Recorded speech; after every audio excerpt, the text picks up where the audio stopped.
तू हबीब तू तबीब तू दर्द जी दवा जानब मुझे जी में आज़ार जा अनवा साहिब दे शफ़ा मियाँ मरीज़न खे।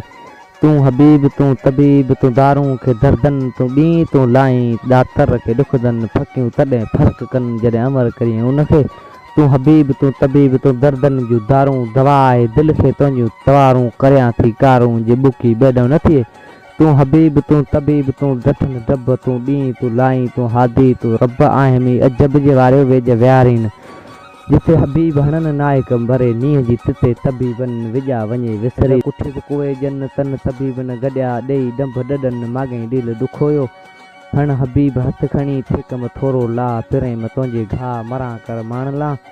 हण हबीब हथ खणी ॿंगा भरे बाण माॻई मूं ॿिए थिए झोले विझां पाण इन पर साजन साण मान मुक़ाबिल मूं थिए।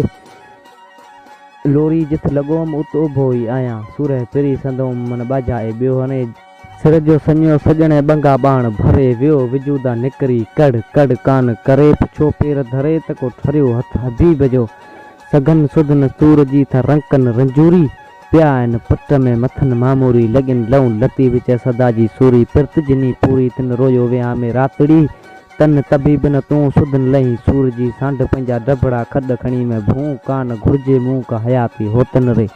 जद सदन सघन सुधन सूर जी था घायल कीअं घारी न पियल पासो पट ते वाढोड़ न वारी न पर में पचन पिरियं लहे था हाय हंजूं हारी न सजण जे सारीन तिन रोयो विया में रातड़ी।